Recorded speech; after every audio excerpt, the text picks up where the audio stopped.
Hello dear friends, welcome है आप सभी का तनु क्लासेस 8 को में। तो आज हम लोग समष्टि अर्थशास्त्र के चैप्टर सेकंड राष्ट्रीय आय का लेखांकन का सेकंड वीडियो लेकर के आए हैं। इसका फर्स्ट वीडियो आ चुका है, अगर आप कवर नहीं किए तो प्लीज कर लें, ठीक है। तो फर्स्ट वीडियो में हम लोगों ने जाना था कि जीडीपी निकालने का 3 विधि होता है। एक विधि हम लोगों ने उस वीडियो में पढ़ लिया था। तो हम लोग कहां से स्टार्ट करेंगे? सेकंड विधि यानी दूसरा विधि से स्टार्ट करेंगे। तो चलिए स्टार्ट करते हैं। तो वह विधि यानी एक्सपेंडिचर मेथड से जीडीपी निकालने का फॉर्मूला होता है। इस विधि द्वारा एक लेखा वर्ष में बाजार मूल्य पर जीडीपी पर किए गए अंतिम खर्च को मापा जाता है। यानी एक लेखा वर्ष में जीडीपी को बनाने में जितना खर्च होता है बाजार मूल्य पर, उसको क्या किया जाता है? खर्चों को मापा जाता है। यह अंतिम व्यय बाजार मूल्य के बराबर होता है। जैसे कि किसी फॉर्म के द्वारा प्राप्त संप्राप्ति का कुल योग यानी आरबी जो होता है, यानी आरबी का मतलब क्या होता है? रेवेन्यू वैल्यू, ठीक है। आरबी निकालने का फॉर्मूला होता है सी प्लस आई प्लस जी प्लस एक्स। अब सी का मतलब क्या होता है? इसमें सी का मतलब होता है फॉर्म द्वारा अंतिम उपभोग, यानी फॉर्म जितना भी उपभोग करता है उसका जो लास्ट वाला उपभोग होगा यानी अंतिम उपभोग को इंडिकेट करता है कौन? सी। और आई का मतलब होता है इन्वेस्ट यानी निवेश। आई का मतलब क्या होता है? इन्वेस्टमेंट यानी निवेश। तो निवेश के बारे में तो आपको फर्स्ट वीडियो में पूरा तरह से बता दिया गया है। और जी जो इंडिकेट करता है वो इंडिकेट करता है अर्थव्यवस्था में सरकार का समस्त व्यय, यानी सरकार जितनी खर्चा करती है अर्थव्यवस्था पर वो चीज को कौन इंडिकेट करता है? जी इंडिकेट करता है। और एक्स जो इंडिकेट करता है वो एक्सपोर्ट एंड इंपोर्ट यानी आयात और निर्यात को इंडिकेट करता है, ठीक है। तो आरबी निकालने का टोटल फॉर्मूला क्या होगा? यानी रेवेन्यू वैल्यू निकालने का फॉर्मूला क्या हो जाता है? सी प्लस आई प्लस जी प्लस एक्स, ठीक है। यानी ये सेकंड विधि है, यानी सेकंड मेथड है जीडीपी निकालने का। ये पार्ट 2 वाला वीडियो फर्स्ट वीडियो में हम लोग जान लिए। फर्स्ट वीडियो में हम लोगों ने फर्स्ट मेथड पढ़ा था और सेकंड वीडियो में हम लोग यहाँ जान लिए, ठीक है। अब हम पढ़ते हैं आगे। हमको बताया जा रहा है कि जीडीपी निकालने का जो मेन फॉर्मूला हो गया वो क्या हो गया? सी प्लस आई प्लस जी बराबर सी प्लस आई प्लस जी प्लस एक्स माइनस एम, ठीक है। यानी एक्स इंपोर्ट और एक्स माइनस एम जो है इंपोर्ट और एक्सपोर्ट को इंडिकेट करता है। यहां जो है आई, यहां सबसे ज्यादा परिवर्तनशील वो क्या हो जाएगा? इन्वेस्टमेंट। क्या हो जाएगा? इन्वेस्टमेंट। यहाँ नहीं होगा, यहाँ इन्वेस्टमेंट लिखा है कि सबसे ज्यादा अगर बदलने वाला होगा इस मेथड के अंदर, यानी जीडीपी में ये फॉर्मूला के अंतर्गत अगर सबसे ज्यादा अगर वेरिएबल होगा, परिवर्तनशील होगा, यानी अगर जिसमें अगर बदलाव आएगा सबसे ज्यादा किस में आएगा? आई में आएगा, यानी इन्वेस्टमेंट में, यानी निवेश में। कभी निवेश ज्यादा बढ़ेगा, कभी निवेश घटेगा। मतलब सबसे ज्यादा परिवर्तनशील होगा ये तीनों के मुकाबले में, सी जी और एक्स माइनस एम के मुकाबले में सबसे ज्यादा परिवर्तनशील आई होगा, ठीक है। तो ये सेकंड मेथड था। आगे हमको बताया जा रहा है कि तादाद में यानी आइडेंटिफिकेशन का चिन्ह जो होता है वो होता है ट्रिपल बराबर, ठीक है। ये क्या हो गया? अगर डबल लकीर खींच देंगे तो ये क्या कहलाएगा? इक्वल कहलाएगा। क्या कहलाएगा? इक्वल कहलाएगा, ठीक है। तो यहाँ अगर ट्रिपल लकीर खींच देंगे, यहाँ ट्रिपल लकीर होगा, यहाँ शायद दो लकीर खींचा गया है, ठीक है। तो यहाँ ट्रिपल लकीर जो होता है वो इंडिकेट करता है आइडेंटिफिकेशन। डबल लकीर डबल लाइन होता है इक्वल, या ट्रिपल लकीर क्या हो जाएगा? आइडेंटिफिकेशन। तो और ये जो होता है ये समानता चिन्ह के समान तादाद में चिन्ह में दाएं ओर की वस्तुओं और बाएं ओर की वस्तुओं के बीच समानता नहीं देखी जाती है, बल्कि तादाद में सदैव इनमें निरपेक्ष होता है। क्या होता है? निरपेक्ष होता है, ठीक है। ये चिन्ह के बारे में अगर आपको पूछ दिया जाए कि आइडेंटिफिकेशन यानी तादाद में से आप क्या समझते हैं, तो आपको इस प्रकार आपको आंसर देना है, ठीक है। यह तादाद में का यहाँ क्या होगा? तादाद में वर्ड यूज किया, सॉरी, तादाद में जो साइन होता है वो यूज किया गया है, यानी आइडेंटिफिकेशन का जो साइन होता है वो यूज किया गया है। आगे हम पढ़ेंगे थर्ड मेथड। दूसरा मेथड हम समझ लिए, पहला मेथड मेरा इसका भी हो गया, दूसरा मेथड भी हम लोग समझ लिया। अब चलते हैं थर्ड मेथड यानी आय विधि यानी इनकम मेथड से कैसे निकाला जाता है। तो इस विधि में एक लेखा वर्ष में उत्पादन के साधन क्या क्या हो सकते हैं? भूमि हो सकते हैं, उद्यम हो सकते हैं, पूंजी हो सकते हैं, श्रम हो सकते हैं। ये सब क्या है? उत्पादन के साधन है। इस विधि में एक लेखा वर्ष में उत्पादन के साधनों को उसकी उत्पादक सेवाओं के बदले, यानी उसकी उत्पादक सेवाओं के बदले में क्रमशः लगान, मजदूरी, लाभ को रुपये में दिया जाता है। क्या दिया जाता है? रुपये में दिया जाता है, रुपया के रूप में दिया जाता है। तब राष्ट्रीय आय की गणना की जाती है। तब क्या किया जाता है? राष्ट्रीय आय यानी नेशनल इनकम की गणना की जाती है। ये क्या हुआ? तीसरा मेथड हुआ। और यानी क्या कहते हैं इसको? इनकम मेथड कहते हैं, ठीक है। ये तीसरा मेथड आपको हर तीनों मेथड आपको शॉर्ट में याद रखना है। तीनों मेथड को आपको शॉर्ट में ही याद रखना है, ज्यादा लेंदी नहीं खींचना है। आगे हमको बताया जा रहा है कि भारत में राष्ट्रीय आय यानी एनआई, यहाँ N1 कर दिया गया है, यहाँ एनआई होगा, ठीक है। भारत में राष्ट्रीय आय का महत्वपूर्ण मापक साधन जो है जीडीपी पर, यानी महत्वपूर्ण मापक साधन लागत पर जीडीपी रहा है। यानी एनआई निकालने के जो सबसे बेस्ट फॉर्मूला रहा है भारत में, वो महत्वपूर्ण मापक कौन रहा है? साधन लागत पर जीडीपी रहा है, ठीक है। ये चीज आपको ऑब्जेक्टिव के रूप में पूछा गया है और पूछा भी जा सकता है, ठीक है। ये लाइन आप याद रखेंगे। आगे हमको बताया जा रहा है सीएसओ के बारे में, यानी सेंट्रल स्टैटिस्टिक्स ऑफिस, भारत सरकार का केंद्रीय सांख्यिकी कार्यालय, यानी केंद्रीय सांख्यिकी कार्यालय को शॉर्ट में क्या कहते हैं? सीएसओ कहते हैं। अंग्रेजी का इसका नाम क्या है, सेंट्रल स्टैटिक ऑफिस। ठीक है, साधन लागत पर जीडीपी और बाजार कीमत पर जीडीपी का आकलन करता है। इसका काम क्या है सीएसओ का, ये काम करता है जीडीपी के अंतर्गत जितने भी काम आते हैं, यानी साधन लागत पर जीडीपी और बाजार कीमत पर जीडीपी का क्या करते हैं, आकलन करते हैं, लेखा जोखा करते हैं, उसका विश्लेषण करते हैं, उसका मतलब एक तरह से हिसाब किताब करते हैं। कौन, सीएसओ। ठीक है, 2015 में किए गए दोबारा अवलोकन में सीएसओ ने साधन लागत पर जीडीपी को आधारित कीमतों पर सकल मूल्य वर्धित यानी ग्रॉस वैल्यू एडेड, क्या कहते हैं इसको, सकल मूल्य वर्धित, यानी जिसको अंग्रेजी में क्या कहते हैं, ग्रॉस वैल्यू एडेड। ग्रॉस का मतलब हो गया सकल, वैल्यू का मतलब हो गया मूल्य, और एडेड का मतलब होता है वृद्धि। जब कोई ऐड होता है, ऐड मतलब क्या होता है, जुड़ना, जब कोई चीज जुड़ता है तो वो क्या होता है, ऑटोमेटिकली वृद्धि होता है। अगर घटेगा तो क्या होगा, मतलब एक तरह से ह्रास होगा। जब वो ऐड होगा क्या, तो क्या कहलाएगा, वृद्धि कहलाएगा। ठीक है, यानी जीवीए सकल मूल्य वृद्धि द्वारा प्रतिस्थापित कर दिया है। ठीक है, आगे हमको बताया जा रहा है कि और बाजार कीमत पर जीडीपी, जिसे अब सिर्फ जीडीपी कहा जाता है, यह अब सर्वाधिक महत्वपूर्ण मापक है। ठीक है, यानी सीएसओ के बारे में छोटी सी जानकारी दिया गया आपको। सीएसओ क्या करता है, साधन लागत पर जीडीपी और बाजार कीमत पर जीडीपी का क्या करता है, आकलन करता है। यह काम किसका है, सीएसओ यानी सेंट्रल स्टैटिस्टिक्स ऑफिस का काम है। आगे हमको बताया जा रहा है साधन लागत पर जीवीए यानी ग्रॉस वैल्यू एडेड बराबर हो जाएगा आधारित कीमतों पर जीवीए प्लस शुद्ध उत्पादन पर कर, यानी शुद्ध उत्पादन पर जो कर लगता है, यानी नेट प्रोडक्शन में जो कर लगता है, टैक्स लगता है, उसको अगर जोड़ देंगे और आधारित कीमतों पर जीवीए यानी ग्रॉस वैल्यू एडेड को अगर जोड़ देंगे तो क्या निकल जाएगा, साधन लागत पर जीवीए निकल जाएगा। और हम क्या अगर दूसरा मेथड से निकालेंगे कि आधारित कीमतों पर जो जीवीए होता है वो कैसे निकाला जाता है, तो आधारित कीमतों पर जो जीवीए निकाला जाता है वह बाजार कीमतों पर जीवीए प्लस शुद्ध उत्पादन कर, क्या हो जाएगा, बाजार कीमतों पर जीवीए प्लस शुद्ध उत्पादन कर। ठीक है, ये फॉर्मूला होता है, ये फॉर्मूला शॉर्टकट में आपको बताया गया है आपका बुक में, तो ये फॉर्मूला आपको याद रखना है। ठीक है, आगे हम पढ़ेंगे। आगे हमको बताया जा रहा है कि महत्वपूर्ण घटक तथा उसके सूत्र, यानी बाजार कीमत पर सकल घरेलू उत्पाद यानी जीडीपी एट मार्केट प्राइस यानी gross value added at market price, बाजार कीमत पर सकल घरेलू उत्पाद बराबर हो जाएगा C + I + G + X - M। ठीक है, ये मतलब ये तो आपको बता दिया गया, ये फॉर्मूला जस्ट आपको बता दिया गया। ठीक है, तो जीडीपी एक देश की घरेलू सीमा में एक वर्ष में उत्पादित सभी अंतिम वस्तुओं और सेवाओं का मूल्य बाजार होता है, यानी बाजार मूल्य है। जीडीपी क्या है, अगर आपको पूछ दिया जाए फॉर्मूला, अगर आपको नहीं पूछे, अगर आपको पूछा जाए कि जीडीपी क्या है, ठीक है, तो आपको एक लाइन में आंसर देना है कि जीडीपी एक देश की घरेलू सीमा में एक वर्ष में उत्पादित सभी अंतिम वस्तुओं और सेवाओं का बाजार मूल्य है। सेवा के बारे में आप तो जानते हैं, सर्विस के बारे में, अंतिम वस्तु क्या होता है, वो क्या होता है, फाइनल गुड्स क्या होता है, ये चीज आपको अच्छी तरह से बता दिया गया है फर्स्ट वीडियो में। ठीक है, आगे हमको बताया जा रहा है कि सभी निवासियों और गैर निवासियों द्वारा दिए गए उत्पादन को सम्मिलित किया जाता है। ठीक है, चाहे उत्पादन का स्वामित्व तो एक स्थानीय कंपनी का हो या फिर एक विदेशी स्वामित्व या फिर एक विदेशी स्वामित्व हो यानी मालिक हो। ठीक है, उसको भी ऐड किया जाता है इसमें। आगे हमको बताया जा रहा है कि सभी वस्तुओं का जो मापन होता है बाजार मूल्य की बाजार कीमत पर होता है, यानी सभी वस्तुओं का मापन किस पर होता है, बाजार कीमत पर होता है, यानी बाजार कीमत पर बाजार में जो कीमत होती है वस्तु का, उसके बेस्ड पर सभी वस्तु का कीमत को आंका जाता है, मापा जाता है। आगे हमको बताया जा रहा है कि साधन लागत पर जीडीपी यानी साधन लागत पर जीडीपी एट फैक्टर कॉस्ट, साधन लागत पर GDP at factor cost, FC लगा हुआ यहां देख सकते हैं आप। जीडीपी मतलब एफसी का मतलब होता है फैक्टर कॉस्ट, यानी साधन लागत पर जीडीपी जो निकाला जाता है वह कैसे निकाला जाता है। देखिए, साधन लागत पर जीडीपी निकालने का सिंपल फॉर्मूला है, अगर आप जीडीपी एट मार्केट प्राइस यानी बाजार कीमत पर जीडीपी जो होती है उसमें अगर एनआईटी को घटा देंगे यानी नेट इनडायरेक्ट टैक्स को घटा देंगे तो वो क्या निकल जाएगा, साधन लागत पर जीडीपी यानी जीडीपी एट फैक्टर कॉस्ट निकल जाएगा। तो ये फॉर्मूला आपको याद रखना।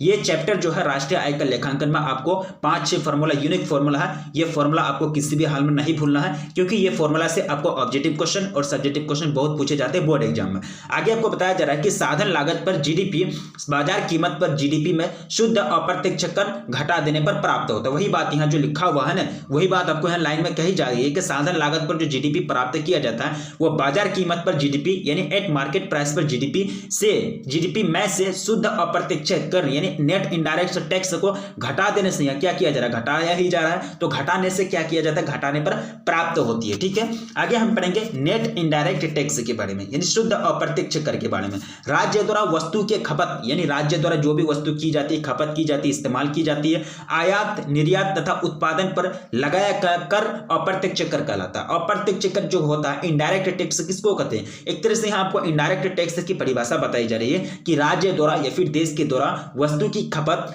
आयात निर्यात, एक्सपोर्ट इंपोर्ट और उत्पादन यानी प्रोडक्शन पर जो टैक्स लगाया जाता है उसी को क्या कहेंगे, इनडायरेक्ट टैक्स यानी अप्रत्यक्ष कर कहलाता है। ठीक है, तो जीडीपी एट फैक्टर कॉस्ट निकालने का फॉर्मूला होता है। अब यहां देखिए लगातार आपको फॉर्मूला बताया जा रहा है कि जीडीपी एट फैक्टर कॉस्ट बराबर हो जाएगा GDP at market price minus net NIT net. Net का मतलब क्या हो गया, national indirect tax. GDP at factor cost बराबर यहां क्या करेंगे, ये फॉर्मूला तो हम जानते हैं। ठीक है, अगर हमको नीट निकालना है तो ये फॉर्मूला तो हम लोग जानते हैं, लेकिन यहाँ क्या करेंगे, इसी फॉर्मूला से हमको नीट का फॉर्मूला निकालना है। तो यहाँ देख सकते हैं, आप तो बच्चे में ही पढ़े हैं क्या कि वो जो होता है मतलब प्लस माइनस जो होता है वो x प्लस वाई जो समीकरण होता है, इक्वेशन होता है, उसको तो आप सॉल्व किए हैं। ठीक है, तो यहाँ देखिए, यहाँ नीट जो माइनस में है इसको माइनस में रहने दिए। ये क्या है, जीडीपी एट मार्केट प्राइस जो है ये प्लस में है, तो इधर आके क्या हो जाएगा, माइनस में हो जाएगा। माइनस में हो जाएगा तो नीट बराबर क्या हो जाएगा, net GDP minus market price, GDP at market price minus हो जाएगा जीडीपी एट फैक्टर कॉस्ट बराबर एनआईटी नीट। तो नीट बराबर क्या हो जाएगा, GDP at market price minus हो जाएगा जीडीपी एट फैक्टर प्राइस। ठीक है, GDP at factor cost, GDP at factor cost तो डायरेक्टली फॉर्मूला क्या निकल गया, जीडी यानी नीट का फॉर्मूला निकल गया, नीट बराबर GDP at market price minus GDP at factor cost. ठीक है, तो सिर्फ आपको ये फॉर्मूला याद रखना है, आपको कोई फॉर्मूला याद नहीं रखना है, आप प्लस माइनस करके वहां नीट का फॉर्मूला निकाल लेंगे अगर आपको ये फॉर्मूला याद है। ठीक है, ये फॉर्मूला आपको याद रखने की कोई जरूरत नहीं है। तो नेट कैसे निकाला जाता है, इनडायरेक्ट टैक्स आपको निकालने का फॉर्मूला अगर पूछा जाए तो इसी फॉर्मूला की मदद से आप निकाल लेंगे। आगे हमको नेट, आपको यहाँ क्या करना है, नेट के बारे में जो होता है, जो मेन डिफिनेशन होता है, परिभाषा होता है, उसको भी आप लिख देंगे। आगे हमको बताया जा रहा है कि बाजार कीमत पर शुद्ध घरेलू उत्पाद यानी नेट डोमेस्टिक प्रोडक्ट एनडीपी, क्या कहते हैं इसको, नेट डोमेस्टिक प्रोडक्ट। नेट का मतलब होता है शुद्ध यानी प्योर। तो कैसे निकाला जाता है, बाजार कीमत पर net domestic product at market price is equal GDP at factor, GDP at market price minus हो जाएगा डिप्रिसिएशन, क्या हो जाएगा, डिप्रिसिएशन, क्या हो जाएगा, या डिप्रिसिएशन डीईपी मतलब। ठीक है, तो ये फॉर्मूला भी आपको याद रखना है। एक फॉर्मूला यहां हुआ आपका,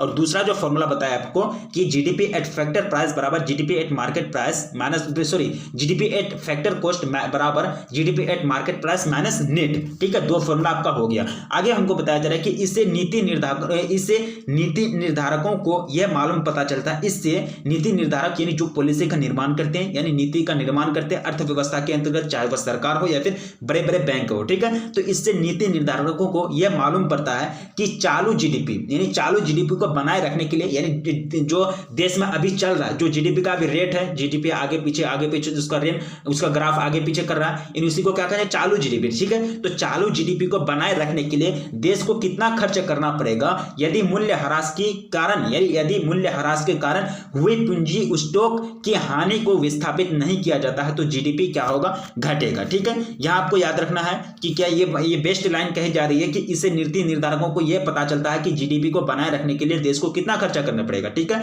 और यदि मूल्य ह्रास के कारण हुई पूंजी स्टॉक की हानि को विस्थापित नहीं किया जाए तो जीडीपी क्या होगा, घटेगा यानी घट जाएगा। यह बताया जा रहा है कि साधन लागत पर एनडीपी। अब देखिए साधन लागत पर एनडीपी कैसे निकाला जाए, यानी फैक्टर कॉस्ट पर एनडीपी निकालने का फॉर्मूला जो होता है वो होता है NDP minus NDP at market price minus हो जाएगा निवल उत्पादन कर, माइनस हो जाएगा निवल उत्पादक कर। ठीक है, यहाँ क्या है, उत्पाद कर है, यहाँ उत्पादन कर है, यहाँ क्या देखिए उत्पाद कर, यहाँ उत्पादन कर। ठीक है, ये उत्पाद का मतलब होता है जो प्रोडक्ट जो आपको बना, जो सामान बना उस पर टैक्स, और उत्पादन जो प्रक्रिया होता है उस पर टैक्स। ठीक है, दोनों को अगर मिलकर घटा देंगे एनडीपी एट मार्केट प्राइस में तो क्या निकल जाएगा, एनडीपी एट फैक्टर कॉस्ट यानी साधन लागत पर एनडीपी निकल जाएगा, नेशनल डोमेस्टिक प्रोडक्ट निकल जाएगा। ठीक है, नेट का मतलब होता है शुद्ध यानी निवल, नेट का मतलब होता है निवल यानी शुद्ध। ठीक है, यानी प्योर। आगे हमको बताया जा रहा है कि साधन लागत पर एनडीपी यानी साधन लागत पर एनडीपी यानी फैक्टर कॉस्ट पर एनडीपी कैसे निकाला जाता है। साधन लागत पर एनडीपी उत्पादन के साधनों द्वारा मजदूरी, लाभ, लगान और ब्याज के रूप में देश की घरेलू सीमा के अंदर अर्जित आय है। ये साधन लागत पर एनडीपी क्या है? साधन लागत पर एनडीपी अगर आपको पूछ दिया जाए कि साधन लागत पर एनडीपी से आप क्या समझते हैं, तो साधन लागत पर एनडीपी उत्पादन के साधनों द्वारा मजदूरी, लाभ, लगान और ब्याज के रूप में देश की घरेलू सीमा के अंतर्गत यानी घरेलू देश से बाहर नहीं, देश से बाहर नहीं जाना आपको, तो देश के घरेलू सीमा के अंदर अर्जित आय यानी इनकम है। ठीक है, आगे हमको बताया जा रहा है कि बाजार कीमत पर जो सकल राष्ट्रीय उत्पाद यानी gross national product at market price, GDP, GNP eight market price, GNP, GDP, NDP, आपको कंफ्यूजन नहीं होना है, सारा आपको कंफ्यूजन दूर करना है। आपको अगर पूछा जाए एनडीपी के बारे में तो कहीं आप जीडीपी के बारे में बताने लगे, ऐसा नहीं करना है। ठीक है, तो बाजार कीमत पर सकल राष्ट्रीय उत्पाद gross national product at market price का जो निकालने का फॉर्मूला होता है वो क्या होता है, जीएनपी एट मार्केट प्राइस बराबर हो जाएगा GDP at market price plus NFIA. अब एनएफआईए एक नया वर्ड जुड़ गया, नया एक फैक्टर जुड़ गया यहाँ। ठीक है, तो एनएफआईए जो होता है उसको कहते हैं net factor income from abroad. Net factor income from abroad, abroad का मतलब होता है देश से बाहर यानी विदेश, देश से बाहर मतलब विदेश यानी विदेश से निवल कारक का आय से है। ठीक है, नेट एनएफआईए का मतलब। ठीक है, एक देश के सभी उत्पादन के साधनों द्वारा एक वर्ष में उत्पादित सभी अंतिम वस्तुओं और सेवाओं का मूल्य जीएनपी यानी जीएनपी एट मार्केट प्राइस है और इसे बाजार कीमतों पर मापा जाता है। इसको भी क्या किया जाता है, लगभग जितने भी जो फैक्टर होते हैं, जितने भी जो यूनिट होते हैं, जितने भी मापने की जितने भी एक तरह से राशि होती है, सबको क्या किया जाता है, बाजार कीमत पर मापा जाता है। किस पर? बाजार कीमत पर मापा जाता है, एट मार्केट प्राइस पर मापा जाता है। तो जीएनपी एट मार्केट प्राइस बराबर हो जाएगा GDP at market price plus NFIA. ये फॉर्मूला आपका थर्ड फॉर्मूला हो गया। थर्ड फॉर्मूला के अंतर्गत आपको याद रखना है। आगे हम पढ़ेंगे कि बाजार कीमत पर शुद्ध राष्ट्रीय, बाजार कीमत पर शुद्ध राष्ट्रीय उत्पाद net national product at market price जो निकालने का फॉर्मूला होता है एनएनपी यानी net national product at market price यानी बाजार कीमत पर शुद्ध राष्ट्रीय उत्पाद। ठीक है, मार्केट प्राइस पर, तो निकालने का फॉर्मूला हो जाएगा बराबर GNP eight market price minus हो जाएगा डिप्रिसिएशन। ठीक है, एनएनपी एट मार्केट प्राइस बराबर हो जाएगा NDP at market price plus NFIA. ये फॉर्मूला आपको याद रखना। आगे हम पढ़ेंगे आधारित कीमत पर सकल मूल्य वृद्धि, आधारित कीमत पर जो होता है सकल मूल्य वृद्धि जो होता है GVA at market price gross value added at market price बराबर निवल उत्पाद कर। ठीक है, आधारित कीमत पर सकल मूल्य वृद्धि बराबर हो जाएगा जीवीए एट मार्केट प्राइस, घटा कर देंगे उसमें निवल उत्पाद कर देंगे। ठीक है, आगे हम पढ़ेंगे एनआई के बारे में। एनआई यानी नेशनल इनकम कैसे निकाला जाता है, तो एनआई बराबर हो जाएगा एनएनपी एट मार्केट प्राइस, घटा कर देंगे निवल उत्पाद कर, माइनस कर देंगे फिर घटा देंगे निवल उत्पादन कर। यहाँ है उत्पाद कर, यहाँ है उत्पादन कर, दोनों में डिफरेंस होता है बराबर। इसके भी अगर ये एनआई बराबर ऐसे भी होता है, एनआई बराबर NDP at factor cost plus NFIA बराबर एनपी एट फैक्टर कॉस्ट। ठीक है, ये आपको याद रखना। आगे हम पढ़ेंगे आधार वर्ष यानी बेस ईयर किसको कहते हैं। देखिए यहाँ जितने भी हम लोग फॉर्मूला पढ़े ये सब फॉर्मूला न्यूमेरिकल बेस्ड फॉर्मूला है और न्यूमेरिकल ज्यादा पूछे नहीं जाते इसमें। ठीक है, ज्यादा न्यूमेरिकल आपको पूछे नहीं जाएंगे, पूछे जाएंगे कि एनडीपी से क्या समझते हैं, एनडीपी निकालने का फॉर्मूला बताइए या फिर एनडीपी को एक तरह से परिभाषित कीजिए, एनडीपी क्या होता है, मार्केट प्राइस पर एनडीपी कैसे निकाला जाता है, तो यही चीज आपको पूछा जाएगा। ठीक है, आगे हम पढ़ेंगे बेस ईयर के बारे में यानी आधार वर्ष जो होता है, जिस वर्ष की कीमतों का इस्तेमाल यानी जिस वर्ष की कीमतों का इस्तेमाल वास्तविक जीडीपी रियल जीडीपी की गणना करने में की जाती है उसी को क्या कहेंगे, आधार वर्ष कहेंगे। क्या कहेंगे, आधार वर्ष कहेंगे।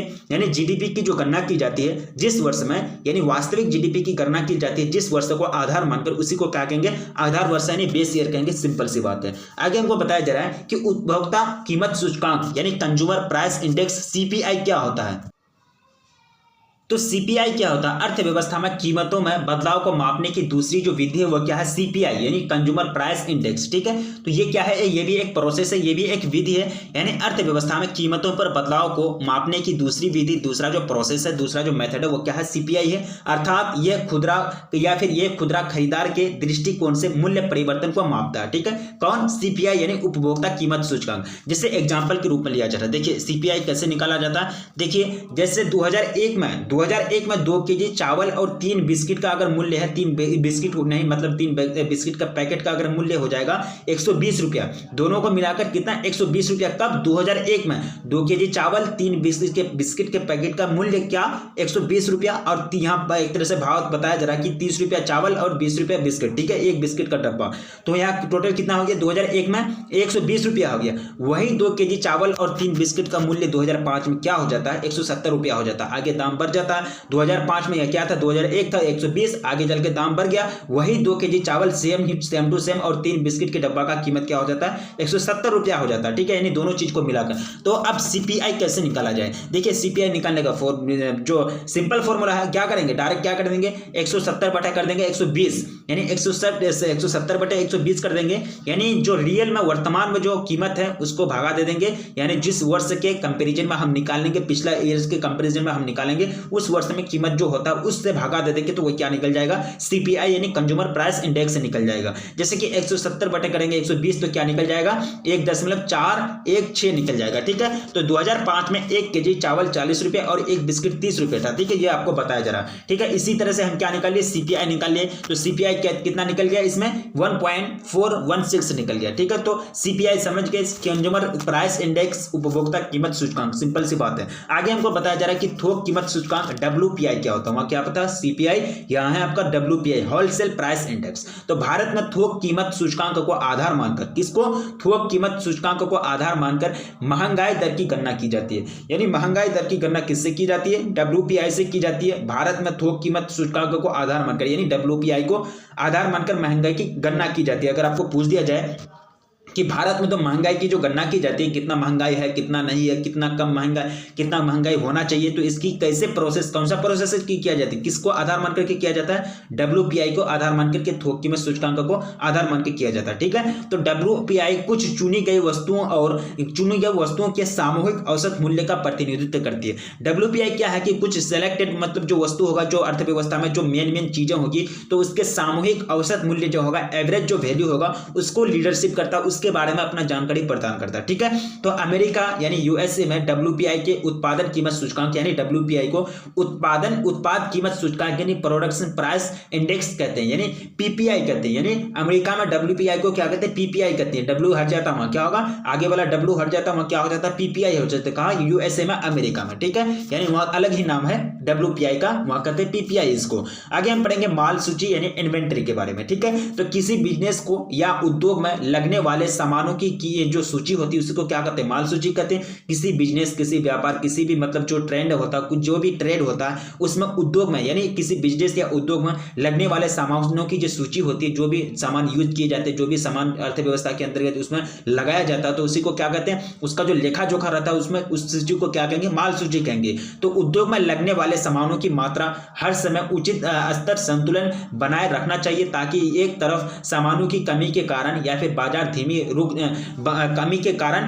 काम रुक ना जाए, यानी बाजार धीमी न पड़ जाए, तथा दूसरी तरफ इसमें अनावश्यक पूंजी भी ना फंसा रहे, ठीक है। यानी माल सूची का एक तरह से ये मतलब स्टैंडर्ड रहता है, इसका मेन जो मकसद रहता है, एम जो रहता है इसको बनाने का, माल सूची बनाने का, कि उद्योग में लगने वाली सामानों की मात्रा का हर समय उचित संतुलन बना रहे और रखना चाहिए, ताकि एक तरफ सामानों की कमी ना हो, यानी बाजार में जो सामान का मांग हो रहा है उसमें कमी ना हो, यानी बाजार धीमी ना पड़ जाए, और एक तरह से दूसरी तरफ ये भी ध्यान रखा जाता है कि हम जो सामान बनाए उसमें पूंजी भी फंसा ना रहे, ठीक है, इसलिए माल सूची तैयार की जाती है। आगे हम पढ़ेंगे जीडीपी एंड वेलफेयर, ठीक है, यानी जीडीपी और कल्याण यानी सकल घरेलू उत्पाद। अगर कहेगा कि कोई जीडीपी खूब बढ़ रहा है तो वहाँ क्या होगा कि वहाँ के देश के जिस देश का जीडीपी बढ़ रहा है तो वहाँ के देश का लोगों का कल्याण यानी भलाई भी बढ़ेगा। कल्याण का मतलब होता है वेलफेयर, वेलफेयर का मतलब होता है जो भलाई यानी लोगों का भलाई, ठीक है, यानी लोगों के बारे में अच्छे सोचना, लोगों के बारे में, लोगों की जिंदगी में सुधार लाना ही क्या कहलाता है कल्याण कहलाता है। तो कोई जरूरी नहीं है कि अगर जीडीपी अगर किसी देश की बढ़ रही है तो वहाँ के लोगों की कल्याण होगी, हो सकता है वहाँ कुछ ही अरबपति लोग हो सकता है कुछ ही अमीर लोग हो सकता है 2-4% अमीर लोग हो, तो तो उसी के कारण मतलब जीडीपी खूब बढ़ रही है। पता चला वहां अंदर गए देश के अंदर तो बहुत सारे लोग गरीब हैं, ठीक है। तो वहां जीडीपी जो होता है किसी एक व्यक्ति पर, किसी एक कंपनी पर या फिर किसी एक सरकारी संस्था पर भी डिपेंड कर सकता है। तो जिसके कारण हम ये नहीं कर सकते हैं कि किसी देश की जीडीपी अगर हाई है यानी ज्यादा है तो वहां का कल्याण भी ज्यादा होगा, ठीक है। यह बात कहना कहीं गलत है कि जीडीपी में वृद्धि से लोगों के कल्याण में वृद्धि होगी। यह हो भी सकता है, नहीं भी हो सकता, ठीक है। कोई जरूरी नहीं है कि अगर जीडीपी में बढ़ोतरी हो रही है तो जीडीपी में बढ़ोतरी के साथ साथ कल्याण में वृद्धि हो रही है, ये जरूरी नहीं है। हाँ, हो भी सकता है, किसी देश में होता भी है। जैसे कि जीडीपी अगर HDI देखेंगे, रिपोर्ट देखेंगे, ह्यूमन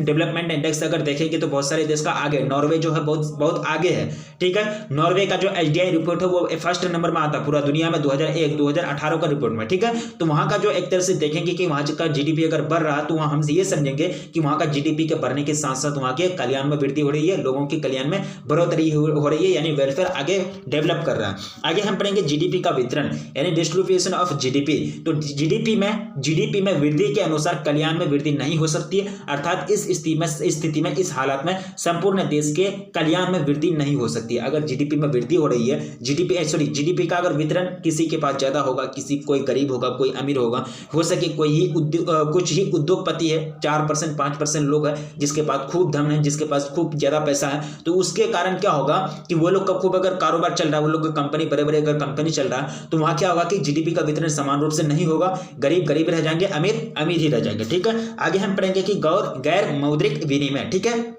इसमें क्या होगा कि मुद्रा के लेनदेन के बिना जो विनिमय होता है, जो आदान प्रदान होता है, उसको कहते हैं गैर मौद्रिक विनिमय। मौद्रिक का इसमें इस्तेमाल नहीं होता है, मुद्रा का इस्तेमाल नहीं होता, उसी को कहते हैं विनिमय। वैसा विनिमय जिसमें मुद्रा का इस्तेमाल नहीं होगा उसको क्या कहेंगे, गैर मौद्रिक विनिमय। तो उदाहरण के लिए आपको दिया जा रहा है कि उदाहरण के लिए आपको बताया जा रहा है कि महिलाएं जो अपने घरों में घरेलू काम करती है या फिर घरेलू सेवाओं का जो निष्पादन करती है, उसके लिए उसको मजदूरी नहीं दी जाती है। तो यहाँ इस स्थिति में महिलाओं के साथ क्या हो रहा है, कल्याण हुआ नहीं हुआ, कोई कल्याण नहीं हुआ। उसके साथ एक तरह से नाइंसाफी की जा रही है, वो घर का काम कर रहा है लेकिन उसको कोई पैसा नहीं दिया जा रहा। तो यहाँ क्या होगा कि यहाँ एक तरह से गैर मौद्रिक जीडीपी काम, यानी एक तरह से गैर मौद्रिक विनिमय यहाँ काम कर रहा है। तो महिला जो उनको एक तरह से पैसा नहीं दिया जा रहा, उसको मतलब उसके इस स्थिति में महिलाओं के साथ कल्याण नहीं हुआ, यानी उनको मजदूरी नहीं दिया जा रहा, तो हो सके उनके बदले कुछ और दिया जाता हो उनको, तो यहाँ एक तरह से यहाँ आप जीडीपी का आकलन नहीं कर पाएंगे। आगे हमको बताया जा रहा है कि बाह्य कारण, यानी बाह्य कारणों से तात्पर्य है कि किसी व्यक्ति या फर्म की लाभ, यानी किसी व्यक्ति या फर्म की जो प्रॉफिट होती है, प्रॉफिट से है, जिससे के द्वारा या फिर जिससे दूसरा पक्ष प्रभावित होता है, जिसे भुगतान नहीं किया जाता। बाह्य कारणों का कोई बाजार नहीं होता, ठीक है। बाह्य जितने भी कारण हैं, जितने भी कॉज हैं, उसका कोई बाजार नहीं होता, मार्केट नहीं होता जिसमें उनको खरीदा या बेचा जा सके, ठीक है।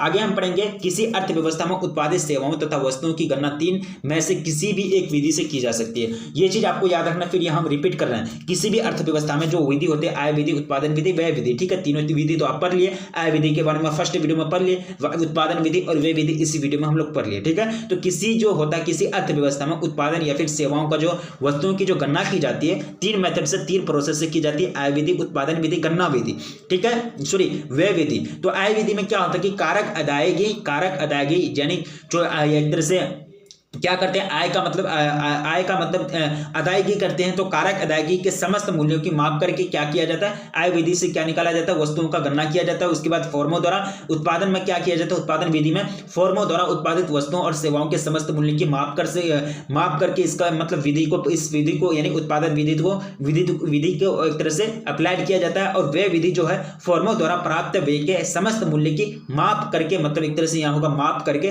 प्राप्त किया जाता है, ठीक है। यानी सिंपल थोड़ा सा शॉर्ट में आपको बताया गया है। आगे हम पढ़ेंगे, बताया जा रहा है कि उत्पादन विधि में दोहरी गणना यानी दोहरी गणना का मतलब यह हुआ कि कभी कभी एक ही वस्तु का मूल्य 2 बार जोड़ लिया जाता है, कभी कभी एक ही वस्तु का मूल्य एक ही मतलब जो सामान होता है अर्थव्यवस्था में उसका मूल्य 2 बार जोड़ लिया जाता है मिस्टेक से यानी भूल से, ठीक है। इसी को कहते हैं दोहरी गणना। यानी उत्पादन विधि में दोहरी गणना को दूर करने के लिए मध्यवर्ती वस्तुओं के मूल्य को घटाना पड़ता है तथा अंतिम वस्तुओं और सेवाओं के समस्त मूल्य को ग्रहण करना पड़ता है, ठीक है। यानी दोहरी गणना प्रोसेस में एक तरह से प्रॉब्लम आती है, समस्या आती है। तो ठीक है, तो आपका चैप्टर एंड, आपका पूरा चैप्टर एंड, राष्ट्रीय आय का लेखांकन का पूरा चैप्टर एंड हो गया। इसका कोई थ्योरी नहीं बचा। तो आगे जितने भी ऑब्जेक्टिव क्वेश्चन, एमसीक्यू होंगे, सब्जेक्टिव क्वेश्चन होंगे, सारे को हम लोग डील करेंगे। ठीक है, तो अगर आप वीडियो को लाइक नहीं किए तो प्लीज वीडियो को लाइक कर दीजिए, और आप फर्स्ट वीडियो कवर नहीं किए तो प्लीज फर्स्ट वीडियो को कवर कर दीजिए। ठीक है, और आपसे एक तरह से रिक्वेस्ट की जा रही है, अपने दोस्तों में एक बार जम करके शेयर कर दीजिए, और एक तरह से बताइए कि यहाँ पूरी तरह से तैयारी की जाती है। इसी तरह से बनी रहिए। मिलेंगे फिर नेक्स्ट वीडियो में, तब तक के लिए जय हिंद।